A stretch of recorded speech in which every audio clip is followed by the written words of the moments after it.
প্রত্যেকটা রাস্তার দুপাশ ধরে শিল্প হবে। কর্মসংস্থান, পরিকাঠামো উন্নয়ন থেকে শুরু করে সরাসরি আম জনতাকে সুবিধাভোগের তালিকায় আনা। বাজেটে সব দিকে নজর রাখা হয়েছে। এতে করে এবার বাংলায় লক্ষ লক্ষ বেকার ছেলেমেয়েরা চাকরি পাবেন। কর্মসংস্থানের নয়া আশা দেখালেন মুখ্যমন্ত্রী মমতা বন্দ্যোপাধ্যায়। রাজ্যে দিনের পর দিন বেকারত্বের সংখ্যা নাকি বাড়ছে, কোথাও কোনো চাকরি নেই, হলেও টাকা দিয়ে চাকরি হচ্ছে।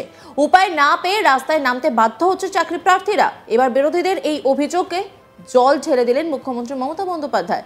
বুধবার রাজ্য বাজেটের পর মুখ্যমন্ত্রী সাংবাদিক বৈঠক করে বলেন, প্রত্যেকটা রাস্তার দুপাশ ধরে শিল্প হবে।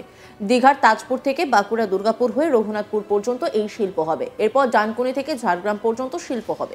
ডানকুনি থেকে কল্যাণীতেও শিল্প হচ্ছে। এছাড়াও ডানকুনি থেকে কোচবিহার পর্যন্ত শিল্প হবে। এখানে শেষ নয়, খড়গপুর, মোরগ্রাম ও পুরুলিয়া থেকে জোকায় শিল্প হওয়ার কথা বললেন মুখ্যমন্ত্রী। কাজেই রাজ্যের সমস্ত জায়গায় শিল্প হচ্ছে। কি বলেছেন তিনি, শোনাবো আপনাদের। আমি যেটা 6টা যে সেক্টর বলেছি, এটা হচ্ছে প্রত্যেকটা রাস্তার দুপাশ ধরে ইন্ডাস্ট্রি তৈরি হবে। প্রত্যেকটা রাস্তার দুপাশ ধরে দেখুন জায়গাগুলো আমরা কি দিয়েছি। এটা হচ্ছে রঘুনাথপুর তাজপুর একটা করিডোর, মানে দীঘার তাজপুর থেকে চলে যাবে একেবারে মিদনাপুর পশ্চিম হয়ে একেবারে বাঁকুড়া টাকুড়া হয়ে দুর্গাপুর আসানসোল হয়ে তাজপুর, মানে হচ্ছে তাজপুর হচ্ছে দীঘা আর রঘুনাথপুর হচ্ছে পুরুলিয়া। রাস্তায় যত পড়বে সেগুলো কাজ হতে হতে যাবে আর চাকরি হতে হতে যাবে। এরপর ডানকুনি ঝাড়গ্রাম, ডানকুনিটাকে আমরা কি পয়েন্ট করেছি, কারণ যেহেতু ডানকুনি অমৃতসর ফ্রেট করিডোর হচ্ছে এবং সেই জমিও আমরা দিয়ে দিয়েছি অলরেডি। এবং ডানকুনি ঝাড়গ্রাম অর্থাৎ আমার জঙ্গলমহল কভার হচ্ছে, ওদিকে পুরুলিয়া বাঁকুড়া মিদনাপুর হয়ে সব কভার হচ্ছে, বর্ধমান হুগলি হাওড়া। এবার হচ্ছে ডানকুনি কল্যাণী আপনারা জানেন অলরেডি আমাদের TPIT হয়েছে, এইমস তৈরি হয়েছে, অনেক কিছু ইন্ডাস্ট্রি আসছে। Kalyani is a future. Dankuni Kalyani তার মানে উত্তর 24 পরগনা নদিয়া তারা লাভবান হবে ডানকুনি কল্যাণী হলে। কলকাতাও, কারণ ডানকুনি থেকে কল্যাণী যেতে গেলে তো কলকাতা হয়েই যেতে হবে, হাওড়া হয়েই যেতে হবে। এরপর হচ্ছে Dankuni Coochbehar. Can you imagine, it will cover all the district. তার কারণ কুচবিহারে আমরা বলি আমাদের 294টা অ্যাসেম্বলি কনস্টিটিউয়েন্সি 1 নম্বর শুরু হয় কুচবিহার থেকে, মেকলিগঞ্জ সম্ভবত কুচবিহার থেকে মেকলিগঞ্জ। কাজেই পুরো বেঙ্গলটাকে কভার করে চলে যাচ্ছে, কোনো জেলাকে বাদ দিইনি আমরা, দক্ষিণবঙ্গ উত্তরবঙ্গকে মাথায় রেখে। এছাড়া খড়গপুর মোরগ্রাম হচ্ছে বীরভূমে পড়ে, রামপুরহাটের পরেই মোরগ্রাম। খড়গপুর মোরগ্রাম এবং গুরুডি, মানে খড়গপুর থেকে আবার মিদনাপুর ইস্ট হয়ে চলে যাবে বর্ধমান বীরভূমের ওই দিক দিয়ে। এরপর আর একটা হচ্ছে পুরুলিয়া জোকা, অর্থাৎ পুরুলিয়া থেকে শিল্পটা হতে হতে হতে হতে জোকা বেহালা পর্যন্ত চলে যাবে। এইভাবে মানচিত্র করা হয়েছে, land map land use policy করা হয়েছে। এরপর হচ্ছে কলকাতাতে 6টি রাজ্যব্যাপী শিল্প এবং অর্থনৈতিক করিডোর স্থাপন করা হচ্ছে। পুরুলিয়া জোকা বললাম, হ্যাঁ। এছাড়াও হচ্ছে জোকা এবং কলকাতা, পুরুলিয়া জোকা কলকাতা, 6টি রাজ্যব্যাপী শিল্প এবং অর্থনৈতিক করিডোর স্থাপন করা হচ্ছে। বিশেষ করে ভৌগোলিক ব্যবস্থাটা দেখে এবং বিশেষ করে জেলাগুলোকে প্রাধান্য দিয়ে গ্রামীণ অর্থনীতি এবং গ্রামীণ শহরের অর্থনীতি, কলকাতার অর্থনীতি, শহর এবং গ্রামকে মিলিয়ে দিয়ে এমপ্লয়মেন্ট সৃষ্টি হলে গ্রামও উপকৃত হয়, শহর উপকৃত হয়। তাই এতে অনেক মানুষ, অনেক লজিস্টিক্স তৈরি হবে। সেই সঙ্গে তিনি বলেন 4% ডিএ বাড়ানো হচ্ছে। এছাড়াও আবাস যোজনায় বাড়ি দেওয়া নিয়ে মুখ খুললেন মমতা। কি বলেছেন তিনি, শোনাবো আপনাদের।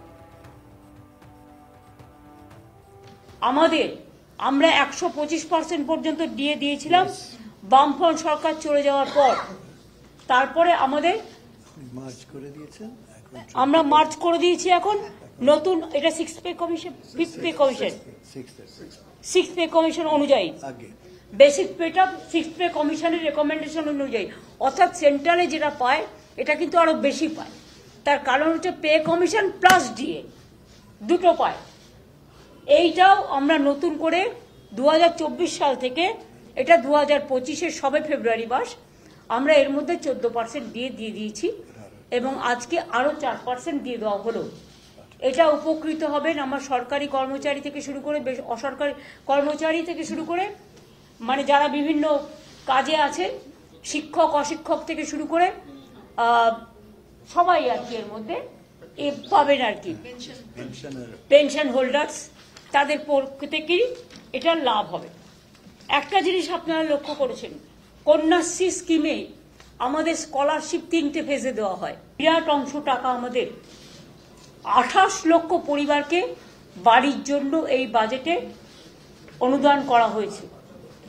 12 লক্ষ মানুষকে আমরা অলরেডি, ওদের 14,500 কোটি টাকার মতো লাগবে সম্ভবত, 1400, আমরা অলরেডি হাফ দিয়ে দিয়েছি ডিসেম্বরে, আর হাফ 14,000 সামথিং আমরা হাফ দিয়ে দিয়েছি এবং বাদ বাকিটা পাবে ওরা জুন মাসে, 6 মাসের মধ্যে। আর দ্বিতীয় যেটা 16 লক্ষ আজকে আবার নেওয়া হলো নতুন করে, যেটা আমরা 28 লক্ষ সার্ভে করেছিলাম, ফিল্ড সার্ভে, সেই 16 লক্ষ মানুষ যারা লিস্টে আছেন এখনো পাননি, তারা ডিসেম্বরের মধ্যে প্রথম কিস্তি পেয়ে যাবেন অর্ধেক, এবং সেকেন্ড কিস্তি তাদের বাড়ি কমপ্লিট হবার আগেই আমরা দিয়ে দেবো। অর্থাৎ আমি মার্চেও দিতে পারি, এপ্রিলেও দিতে পারি, জুন পর্যন্ত আবার টাইম আছে, 6 মাস টাইম আছে। তার মানে মোট 28 লক্ষ। এরপরেও যদি কারো এই লিস্টে থেকে না থাকে, সে চায়, সেক্ষেত্রেও আমরা ফেজ বাই ফেজ করে দেবো। আমরা কাউকেই বঞ্চিত করতে চাই না, কারণ মানুষের মাথার উপরে একটা আশ্রয়, মানুষের জীবনের গভীর শিকড় এবং একটা আস্তানা। প্রত্যেকটা রাস্তার দুপাশ ধরে শিল্প হবে, কর্মসংস্থান পরিকাঠামো উন্নয়ন থেকে শুরু করে সরাসরি আম জনতাকে সুবিধাভোগীর তালিকায় আনা। বাজেটে সব দিকে নজর রাখা হয়েছে। এতে করে এবার বাংলার লক্ষ লক্ষ বেকার ছেলেমেয়েরা চাকরি পাবেন। কর্মসংস্থানের নয়া আশা দেখালেন মুখ্যমন্ত্রী মমতা বন্দ্যোপাধ্যায়। রাজ্যে দিনের পর দিন বেকারত্বের সংখ্যা নাকি বাড়ছে, কোথাও কোনো চাকরি নেই, হলেও টাকা দিয়ে চাকরি হচ্ছে। উপায় না পেয়ে রাস্তায় নামতে বাধ্য হচ্ছে চাকরি প্রার্থীরা। এবার বিরোধীদের এই অভিযোগে জল ছেড়ে দিলেন মুখ্যমন্ত্রী মমতা বন্দ্যোপাধ্যায়। বুধবার রাজ্য বাজেটের পর মুখ্যমন্ত্রী সাংবাদিক বৈঠক করে বলেন, প্রত্যেকটা রাস্তার দুপাশ ধরে শিল্প হবে। দীঘার তাজপুর থেকে বাঁকুড়া, দুর্গাপুর হয়ে রঘুনাথপুর পর্যন্ত এই শিল্প হবে। এরপর ডানকুনি থেকে ঝাড়গ্রাম পর্যন্ত শিল্প হবে, ডানকুনি থেকে কল্যাণী, এছাড়াও ডানকুনি থেকে কোচবিহার পর্যন্ত শিল্প হবে।